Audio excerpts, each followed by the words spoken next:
Hello guys, welcome to my channel. In this video I will show you how to turn off dial pad sound on iPhone. Let's start it. Go to settings.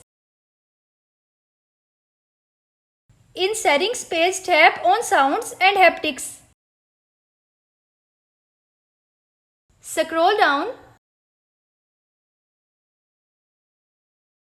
Tap on keyboard feedback. Here, toggle off sound. Go back. Toggle on lock sound.